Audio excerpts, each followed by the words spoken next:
Thank you, Mr. Chairman. Just to piggyback on their project, we've been talking about a boat launch on Highway 90, so certainly that's going to put a hindrance to that boat launch. However, we are moving forward with it, so when those barges come out of that Borough Canal, we'll be ready to launch boats. So just want to let everybody know that.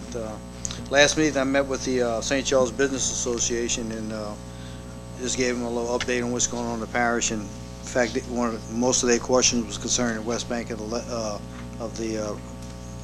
West Bank levee, which is we still haven't heard from the Corps yet. In fact, we sent them 2 letters requesting information when we're going to have the final meeting, another meeting to discuss the modeling. And evidently it's tied up on somebody's desk. I mean, he's got to go through so many different desks before it's finally approved. So right now it's stuck on somebody's desk. We're trying to get it unstuck on whatever desk it's on. So that's the latest we got on that. Last week, Tim and I and Scott met with the DUQ.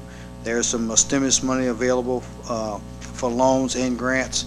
We got 2 ordinances or 2 resolutions that we're going to actually pass tonight to sign to pass, so I can pursue 2 projects.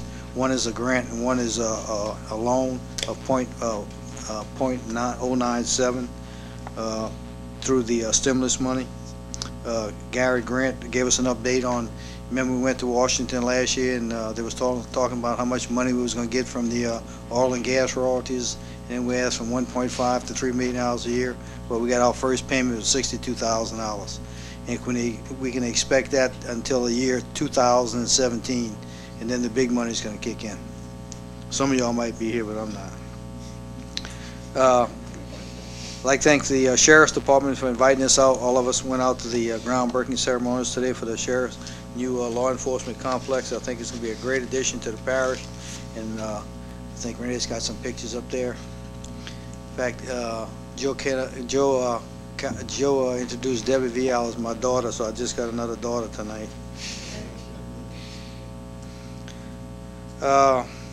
Rusty and I also attended the cable replacement pre-construction meeting regarding the Mississippi River Bridge replacement plan. Some of the topics that we discussed at the meeting, and this project is going to probably start mid-August or beginning of September. They're going to replace the cables on both sides of the bridge. This assembly area, is going to be on the West Bank, right where our proposed new animal shelter is going to be. What they're going to do is they're going to build an elevator there from the ground to the interstate, so they won't have all kind of traffic going up on the interstate. There may be some lane closures during non-peak traffic hours. There's also the possibility of a full bridge closure if any kind of heavy lifting is required, but this will be scheduled on with plenty of notice. When working on the east side of the bridge, 2 11-foot lanes will allow traffic to flow just like you have now. They're just going to narrow the lanes up a little bit to allow some access toward the railing. The only thing that's going to be different is they're going to slow the traffic down to 45 miles an hour.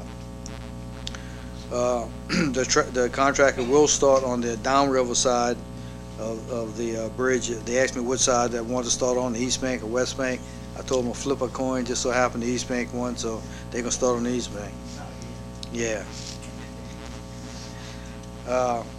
We don't anticipate any disturbance of the East and West Bank ballparks. The works will be done way in advance of the parks. All safety procedures are being taken. For example, mats and platforms will be installed to catch any kind of falling debris. They will have tow trucks available 24 hours a day. If anybody breaks down, they'll be able to haul them off real quick. The contractor is Kiewit of Louisiana Company, and they're a contractor that has extensive experience in this kind of projects. And once those cables are changed, there's a 75-year warranty on them, so we shouldn't have to be worrying about changing those cables again. And the project's going to last approximately 580 working days, so it's going to be there a while. We also, last week, we attended the East Bank Hurricane Protection Levee forum that was put on by the Corps of Engineers at the American Legion Industrial Hand. If you can see from this slide right now, this is the existing levee, and They ran over 3,000 models, and one model said there's a possibility of that levee shifting and sliding under certain conditions. So during non-hurricane months, they're going to come back and redo this levee. And what they're going to do is they're going to, Renee, hit the button. They're going to take it down one more. They're going to take it all the way down to the, you see where they got this existing fabric, the layer, this geotech fabric. Or hit it again, Renee. What they're going to come do? What they're going to do is they're going to put a new type of geotech layer under there. Hit it again. Then they're going to come back and rebuild the levee with the new material. Hit it again. And then what they're going to do, they're going to make it a low, using the same footprint, so they don't have to buy additional land. They're going to make the levee a little bit wider at the top and kind of slope it a little more. So, and it's going to be to now to a 16-foot elevation. So they're going to be doing this in phases. Probably going to take them 3 to 5 years to get it all completed. Okay, public works crews are busy cutting grass and weeds away from the canal banks and ditches to allow the flow of water in events of heavy rains. I know y'all been getting, some of my councilmen on the West Bank been getting some calls about the way we dig in ditches, but I want to assure the people of our parish we're committed to get a good drainage system in this parish. I know a lot of you manicure your lawns and you cut your ditches with the grass in it, but we cleaning the ditches, your grass is going to grow back, and your lawn's going to look good in the future. But right now, we committed to getting a good drainage system in the parish, and we hope you bear with us and don't give our councilmen too much trouble. Especially Shelley and Dennis, they're getting beat up. Okay, Luis Martinez and Abel Dufresne of our technology office recently collected levee heights data from all the parish levees using a global positioning system equipment for use in storm surge modeling. In the collaboration with LSU and the National Hurricane Center, the modeling will be used to create different scenarios of storm surge based on projected and historical storm tracks. This model has been used before and after Hurricane Ike. The data we collect thus far will be input into models for hinge casting and calibrations of the model. Results of the model predict storm surges results from Ikes with good accuracy. Our collaboration efforts with LSU and the National Hurricane Center will provide sufficient data to validate the models, allowing better prediction of storm surges for future storm events. The photos above shows the work being done on the Bayou Gauche and Magnolia levees. What we did is we hired one summer helper from LSU who's in this field, and he's going around and updating all our levees, and I think it's going to be a great benefit to help with Scott and when we forecast predictions for hurricane. And by the way, Scott is on staff now. He started effective Monday, so Scott, welcome to the parish.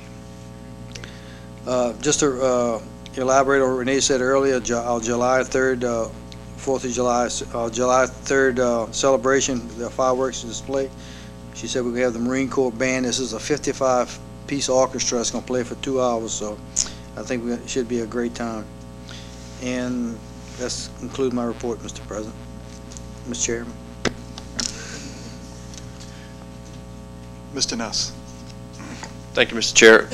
Mr. St. Pierre, I have a question on the boat launch on 90. Do we have any preliminary cost estimates on that, on what it's going to be? Well, we did get the prices for the 3 properties that we're looking to buy. We had to get some properties. The boat launch, we can't even start the process until we own the land. Once we own the land, we can file for through the Borough Wally fund. Wally Borough grant. It just depends how elaborate we want to get. So when we start developing plans, I'll get with everybody and just get some feedback. I do have some ideas of my own what I like to get, but there is money available, but we can't actually start the grant process until we own the land. Okay, thank you.